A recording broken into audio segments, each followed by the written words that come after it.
തൽക്കാലം FCRA ഒന്ന് വലിച്ചു വെച്ചു. പാർലമെൻറ്റിൽ ചർച്ച ചെയ്യാനിരുന്നത് ഒന്ന് മരവിപ്പിച്ചു.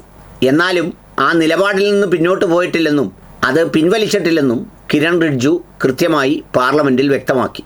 കാരണം ഇലക്ഷൻ പടിവാതിക്കൽ നിൽക്കെ ക്രൈസ്തവ സഹോദരന്മാരുടെ വോട്ട് സ്വപ്നം കണ്ട് ഒരുപാട് സ്വപ്നങ്ങൾ നെയ്ത് റെഡിയായി നിൽക്കുമ്പോൾ അണികളാരുമില്ലെങ്കിലും നേതാക്കൾ പലരും ഉള്ളതുകൊണ്ടും തൃശ്ശൂരിൽ സുരേഷ് ഗോപിക്ക് കിട്ടിയ ഒരു സംഗതിയുടെ ആ ഫലവും രുചിയും കയ്യിലുള്ളതുകൊണ്ടും ഇപ്പോൾ അത് കത്തിച്ച് വഷളാക്കുന്നതിന് പകരം ഒന്ന് വലിച്ചു വെക്കുകയാണ് ചെയ്തത്. ഇതിൽ രണ്ട് കാര്യങ്ങൾ എനിക്ക് പറയാനുണ്ട്.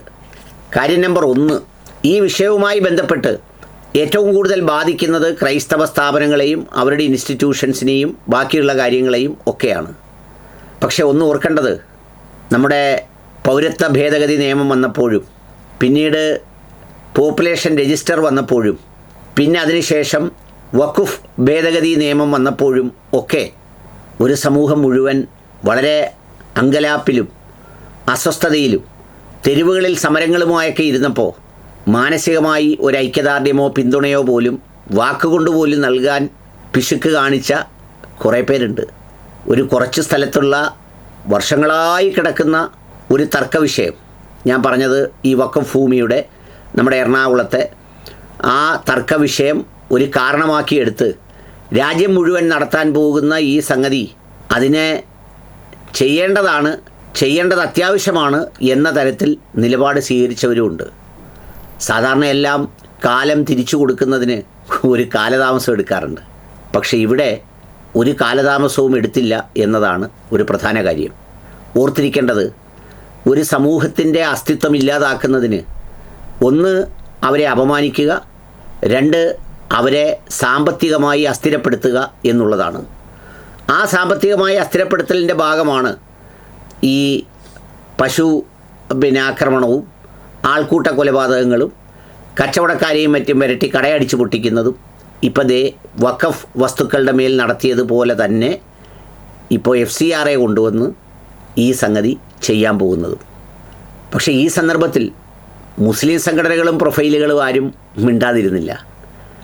വിസ്ഡത്തിൻ്റെ അഷ്റഫ് എന്ന് പറഞ്ഞ അതിൻ്റെ സെക്രട്ടറി സംസാരിച്ച വീഡിയോ ഞാൻ കണ്ടു.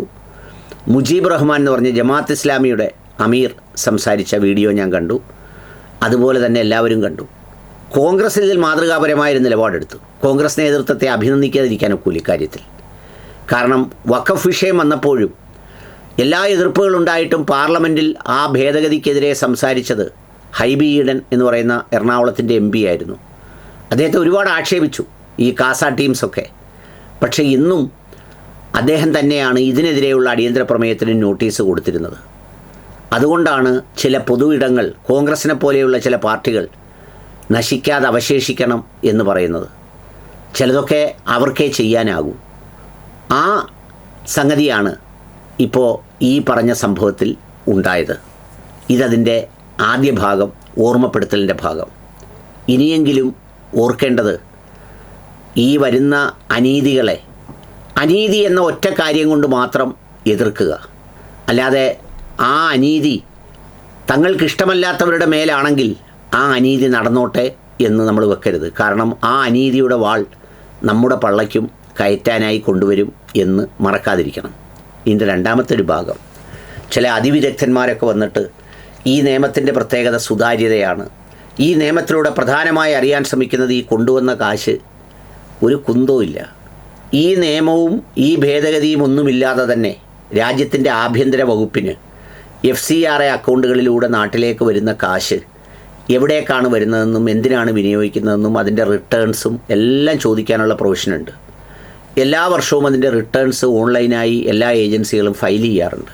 ഇത്ര രൂപ വന്നു, ഇന്ന കാര്യത്തിന് ചിലവാക്കി. അതിലെന്തെങ്കിലും ക്ലാരിറ്റി വേണമെങ്കിൽ ആ ക്ലാരിറ്റി വരുത്തുന്നതിന് ഒരു പ്രശ്നവുമില്ല. അതിൻ്റെ റിപ്പോർട്ട് വേണമെങ്കിൽ ചോദിക്കാം, ഫിസിക്കൽ വെരിഫിക്കേഷൻ നടത്താം, അല്ലെങ്കിൽ അതിൽ തെറ്റായി ഉപയോഗിച്ചാൽ അതിനെ താക്കീത് ചെയ്യാം, ഫൈൻ ചെയ്യാം, ചിലത് വേണമെങ്കിൽ പണിഷ് ചെയ്യാം. ഒരു നിയമപരമായതിന് പരിഹാരം കാണേണ്ടി വരും കോടതിയിലൊക്കെ പോയി. പക്ഷേ ഇപ്പോൾ അതല്ല ചെയ്യുന്നത്. ഇത് ഈ ഗവൺമെൻറ് വന്നത് മുതൽ ഇതൊരു ലക്ഷ്യമായിരുന്നു. അതിൻ്റെ ഭാഗമായി ഏതാണ്ട് 24,000-ഓളം FCRA ലൈസൻസുകൾ അങ്ങ് മരവിപ്പിച്ചു, ഫ്രീസ് ചെയ്തു. ആദ്യം ഇത് പ്രാദേശികമായി ബാങ്കുകൾ വഴി നടക്കുന്നൊരു ഇടപാടാണ്. നമുക്കൊരു FCRA അക്കൗണ്ട് നമ്മുടെ അടുത്തുള്ളൊരു ബാങ്കിൽ എടുക്കാം. അവിടെയൊക്കെ കാശ് വരും, നമ്മളത് വാങ്ങും. ആഭ്യന്തര മന്ത്രാലയത്തിനും ഇൻകം ടാക്സിനും എല്ലാം അതിൻ്റെ റിട്ടേൺസ് കൊടുക്കും. ഇപ്പോൾ അതെല്ലാം കൂടി മാറ്റി ഒറ്റ ബാങ്ക് എന്ന് പറഞ്ഞിട്ട് ഡൽഹിയിൽ SBIയിലാക്കി. അതാണ് അതിൻ്റെ ക്ലസ്റ്റർ ബാങ്ക്. ഇത് കാര്യക്ഷമമാക്കാൻ പോവുകയാണെന്നൊക്കെയാണ് അന്നും പറഞ്ഞത്. പക്ഷേ പിന്നെ കണ്ടതെന്താണെന്ന് ചോദിച്ചാൽ കുറേ പേർക്ക് ഈ FCRA ലൈസൻസിൻ്റെ ലിസ്റ്റിലില്ല, കുറച്ച് പേരതിൻ്റെ പേജിലില്ല. ആർക്ക് ചോദിക്കണമെന്ന് അറിഞ്ഞുകൂടാ, ആർക്കും എന്ത് ചെയ്യണമെന്ന് അറിഞ്ഞുകൂടാത്തൊരു സ്ഥിതി. ആരോട് ചോദിച്ചാലും ഒരു ഉത്തരം കിട്ടാത്ത സ്ഥിതിയായി. എല്ലാവരുടെയും എടുത്തു കളഞ്ഞു. പിന്നെ അതിൻ്റെ ഭാഗമായി രണ്ടാമത് അത് എടുത്തു കളഞ്ഞത് കൂടാതെ രണ്ടാമതായി കൊണ്ടുവന്നൊരു പ്രൊവിഷനാണ് ഇപ്പോൾ ഈ കൊണ്ടുവന്നിരിക്കുന്നത്. ഇതിൽ പറയുന്നത് ഇതിനൊരു ഡെസിഗ്നേറ്റഡ് അതോറിറ്റിയെ വെക്കുന്നു. ആ അതോറിറ്റി കാര്യങ്ങൾ തീരുമാനിച്ച് അതിനകത്ത് എന്തെങ്കിലും തരത്തിലുള്ള കുഴപ്പങ്ങളുണ്ടോ എന്ന് കണ്ടുപിടിച്ച് അത് ക്രമപ്രകാരം വിനിയോഗിച്ചോ ആ പണം ശരിയായതാണോ എന്ന് പരിശോധിക്കാനാണെന്നാണല്ലോ പാലും പഞ്ചാരയും കുടിക്കുന്ന പോലെ പറയുന്നത്. ഇത് ക്രമപ്രകാരം അല്ലെന്ന് പറയാൻ അവർ ഇതിൻ്റെ താല്പര്യത്തിന് വേണ്ടി വെക്കുന്ന ഒരു കമ്മിറ്റിക്ക് എന്ത് മടിയാണുള്ളത്? ഒരു മടിയില്ല. എത്രയോ വലിയ വലിയ നേതാക്കളെ കയറി പിടിച്ച് ജയിലിൽ കൊണ്ടിട്ടിട്ട് 1 കൊല്ലം കഴിയുമ്പോൾ ഇഞ്ഞ് വിടുന്നു. അവരെ മേലെ ഒരു കുറ്റവും ഇല്ലാതെ ജയിലിൽ കിടന്നെന്നായില്ലേ? എന്ത് ചെയ്യാനാ ഇവിടെ? ഒന്നും ചെയ്യാനില്ല. അതുപോലെ ഇതിപ്പോൾ ഒരു ഡെസിഗ്നേറ്റഡ് അതോറിറ്റി ഇത് ക്രമക്കേടാണെന്ന് പറഞ്ഞാൽ ഈ സാധനം മൊത്തം കൂടെ അങ്ങ് എടുക്കുക. ഒന്ന് ആലോചിച്ച് നോക്ക്. ഇപ്പം നമ്മൾ രാജ്യത്ത് മതപരിവർത്തന നിയമം കൊണ്ടുവന്നു. അത് തടയുന്ന നിയമത്തിൻ്റെ പ്രൊവിഷൻ എന്താ? ഒരാളിനെ നിർബന്ധപൂർവം മതപരിവർത്തനം നടത്തിയാൽ എന്നേ പറയുന്നുള്ളൂ. നിർബന്ധപൂർവം. അപ്പോൾ വായിച്ച് നോക്കുമ്പം എല്ലാവരും പറയും, എന്തിനാണ് നമ്മളതിനകത്ത് ചോദിക്കുന്നത്? ഒരാളിനെ ഇഷ്ടമില്ലാതെ മാറ്റുന്നതിന് പിന്നെ നമ്മൾ അനുകൂലിക്കണോ? അത് നിയമവിരുദ്ധമല്ലേ എന്നൊക്കെ പറയും.